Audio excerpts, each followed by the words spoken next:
Hello, good morning, student. How are you today? I hope you always fine, always happy, and always healthy in your home. I am Mr. Wayan. I'm so glad to see you again at Bintang Persada Junior High School online classroom. Okay, student. This day we will discuss chapter 2 in science class. We will discuss topic about classification of living things. Jadi, yang kita diskusikan hari ini adalah klasifikasi makhluk hidup. Nah, adapun subbab yang akan kita bahas di materi ini adalah ciri-ciri benda di lingkungan sekitar. Yang kedua, cara mengklasifikasikan makhluk hidup, terutama ciri makhluk hidup. Yang ketiga, pengklasifikasian makhluk hidup. Nah, yang dibahas dalam subbab yang ketiga ini adalah pengertian dan manfaat klasifikasi, sistem klasifikasi, pengklasifikasian makhluk hidup, dan penggunaan mikroskop. Kita langsung saja mulai yang pertama tentang ciri-ciri benda yang ada di lingkungan sekitar kita. Nah, ketika kita melihat benda yang ada di sekitar kita, untuk membedakan antara satu benda dengan benda yang lain, apa yang akan kita lakukan? Anggap saja ya, kita sekarang tidak bisa melihat, kita tutup mata kita. Kemudian kita memegang beberapa benda. Dengan mata tertutup, kita pun masih bisa membedakan beberapa benda yang ada di sekitar kita. Kenapa? Karena kita menggunakan panca indera kita untuk membedakan benda tersebut. Di mana setiap benda memiliki ciri-ciri yang bisa membedakan antara setiap benda. Nah, ciri apa saja yang bisa kita gunakan untuk membedakan setiap benda di sekitar kita? Nah, bisa kalian lihat di dalam tampilan video ini. Yang pertama dari segi bentuk. Yang kedua ukuran benda. Yang ketiga warnanya. Yang keempat adalah keadaan permukaan benda. Dan yang kelima adalah bahan penyusun benda tersebut.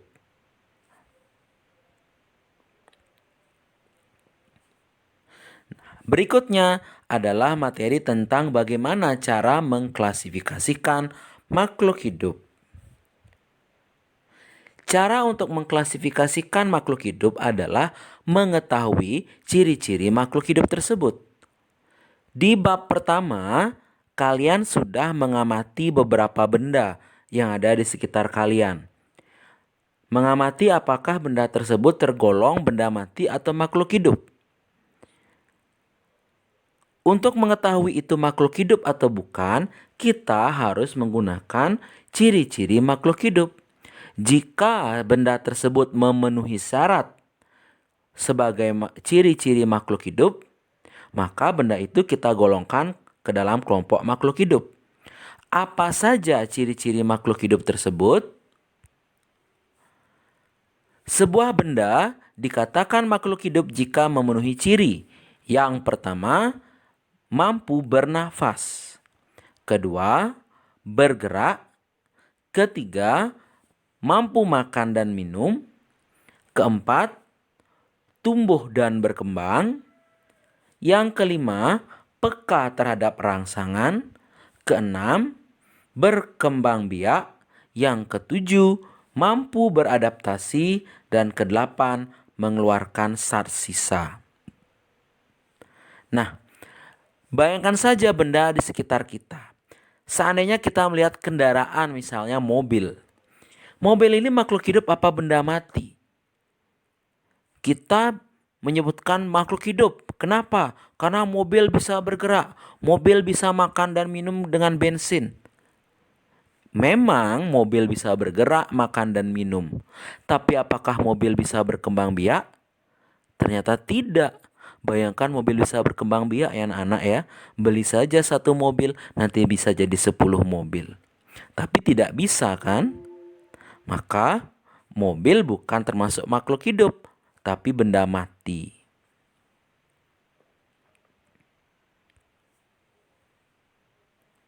Kita mulai membahas satu persatu ciri makhluk hidup. Yang pertama adalah bernafas. Apakah kalian saat ini bernafas? Pasti ya, kalau tidak bernafas kita bisa mati. Nah, bernapas sendiri artinya adalah menghirup oksigen atau O2 dan menghembuskan karbon dioksida atau CO2. Nah, makhluk hidup perlu bernapas untuk mendapatkan oksigen. Oksigen yang dihirup saat bernapas akan berperan dalam pembentukan energi di dalam tubuh. Tanpa oksigen, makhluk hidup tidak bisa membentuk energi. Ciri yang kedua adalah makan dan minum. Sudahkah tadi pagi kalian makan dan minum? Mengapa kita butuh makanan? Tidak hanya manusia ya, hewan, tumbuhan, bahkan mikroorganisme butuh makanan. Setiap makhluk hidup memerlukan makanan dan minuman sebagai sumber energi. Di dalam tubuh makanan dan minuman ini akan diolah sehingga membentuk energi. Tidak hanya itu, zat makanan berperan sebagai zat pertumbuhan, menyebabkan kita menjadi tambah besar, tambah tinggi. Dan juga sebagai zat pengatur dalam proses metabolisme dalam tubuh. Ciri berikutnya adalah bergerak. Setiap makhluk hidup bisa bergerak. Manusia, hewan, bakteri, bahkan tumbuhan itu bergerak loh. Semua yang tergolong makhluk hidup pasti mampu untuk bergerak. Ada yang gerakannya aktif seperti manusia dan hewan yang mampu berlari berpindah dari satu tempat ke tempat lain. Ada juga yang gerakannya pasif seperti tumbuhan.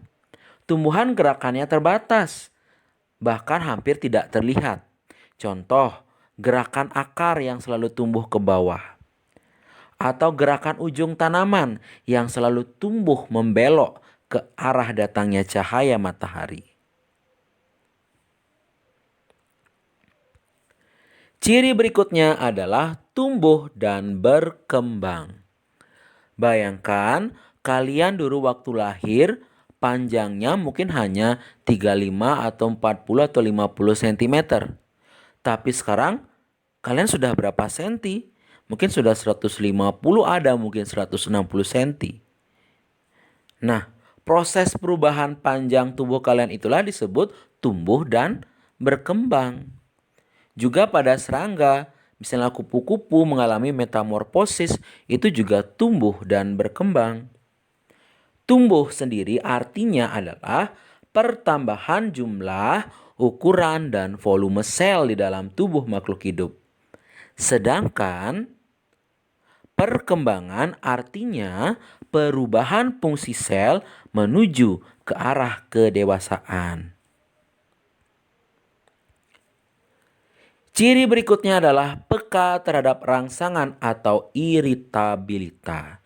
Kita sebagai makhluk hidup sangat peka terhadap perubahan lingkungan yang ada di sekitar kita.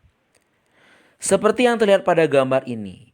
Pertama ada daun putri malu. Tahu putri malu kan anak-anak, seperti gambar ini. Begitu disentuh, daun tumbuhan ini akan menguncup karena dia peka terhadap rangsangan sentuhan. Atau mungkin kalian seperti gambar yang di sebelahnya ya. Dalam sebuah perjalanan, di dalam mobil atau motor, terkena paparan sinar matahari langsung ke mata, kita silau. Itu juga peka rangsangan. Atau mungkin ya lewat dagang bakso, aroma kuah bakso yang begitu lesat masuk ke hidung, tiba-tiba kita lapar. Itu juga adalah peka terhadap rangsangan. Setiap makhluk hidup memiliki kemampuan untuk peka terhadap perubahan yang ada pada lingkungan sekitarnya. Entah itu karena rangsangan sentuhan, cahaya, perubahan suhu, zat kimia, dan lain sebagainya. Kemampuan untuk peka terhadap rangsangan lingkungan memungkinkan makhluk hidup untuk beradaptasi dan bisa survive atau tetap bertahan dalam lingkungannya.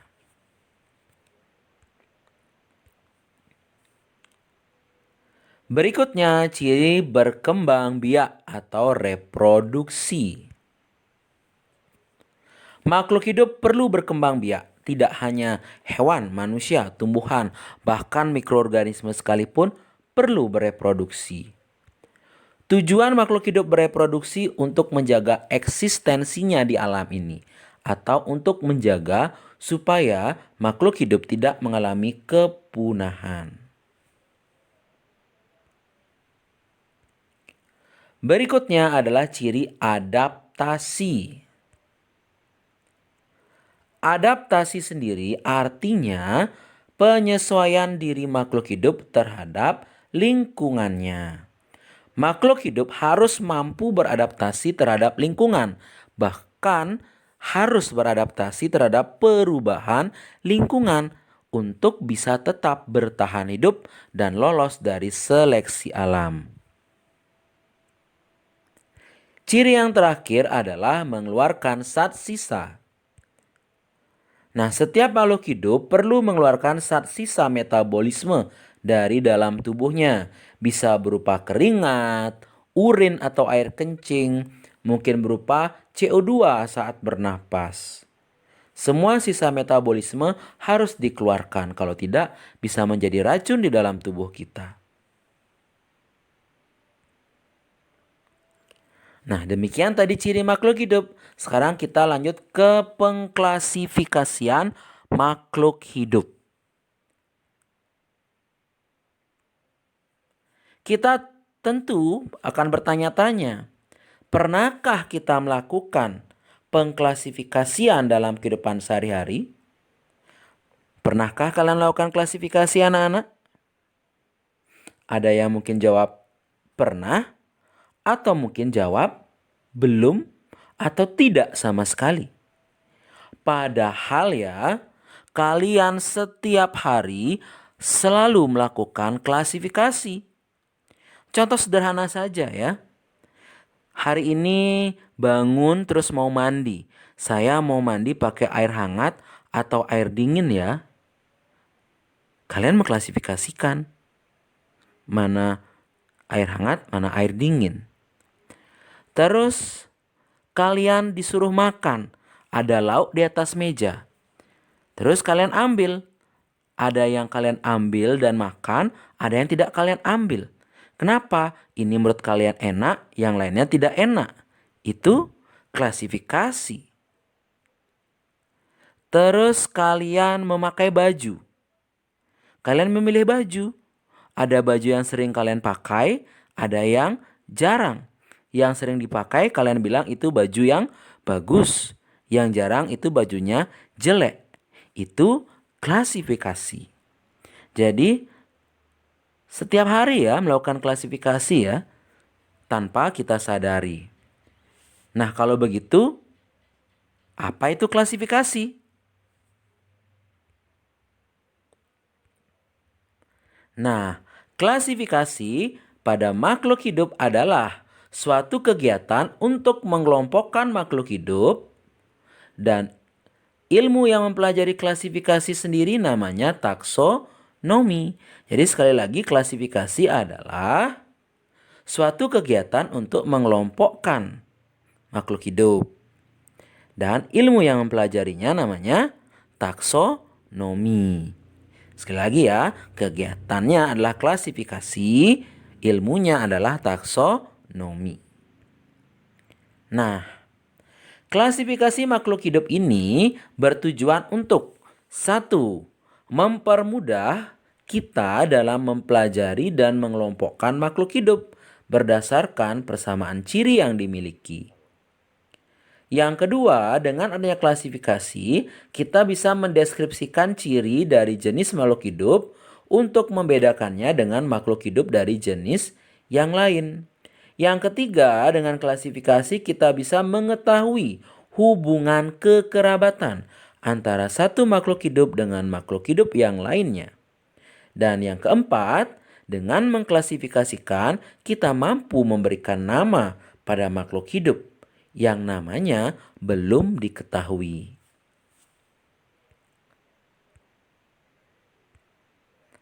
Nah, berbicara tentang pemberian nama pada makhluk hidup, dalam ilmu klasifikasi atau taksonomi dan biologi, nama makhluk hidup yang diberikan adalah nama ilmiah yang menggunakan bahasa Latin.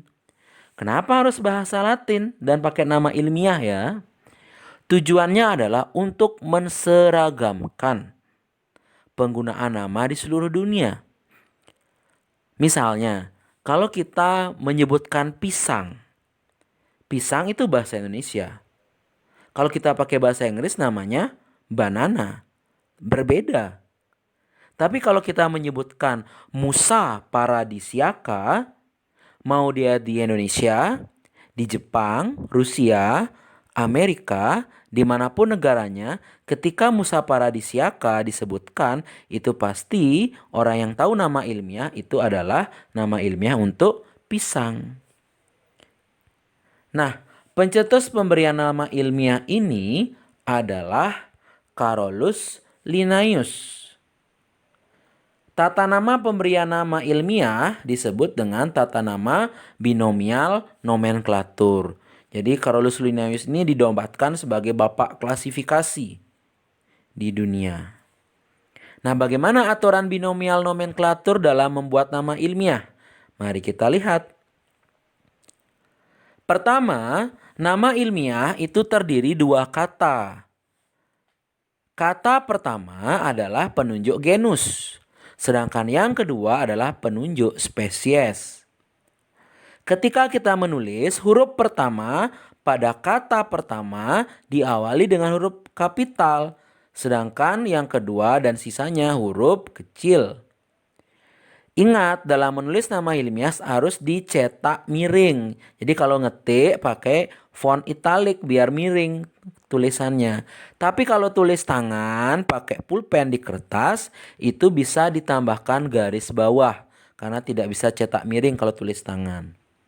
Dan jika nama ilmiah ini terdiri lebih dari dua kata, kata kedua dan ketiga bisa diberikan tanda hubung. Mari kita lihat contohnya. Misalnya, padi, nama ilmiahnya Oryza sativa.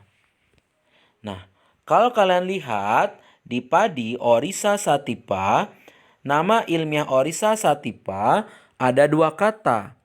Oryza diawali dengan O yang besar, sedangkan sativa diawali dengan O yang kecil. Oryza itu menunjukkan genus, sativa menunjukkan spesies. Nah, terus ada nama ilmiah kembang sepatu. Nama ilmiahnya Hibiscus rosa sinensis. Antara rosa sinensis, kata kedua dan ketiga diberikan tanda hubung. Ya, jadi itulah penulisan nama ilmiah ya anak-anak. Nah, sekian dulu penjelasan Mister untuk materi hari ini di permulaan bab yang kedua tentang klasifikasi makhluk hidup. Nah, kalian silahkan pelajari lagi materi yang tadi Mister sampaikan ya. Jangan pernah bosan untuk belajar di rumah. Selalu semangat untuk belajar, tetap disiplin, dan selalu rajin. Oke? Sekian dulu pertemuan kita hari ini. Sampai bertemu di pertemuan IPA selanjutnya. Selamat pagi.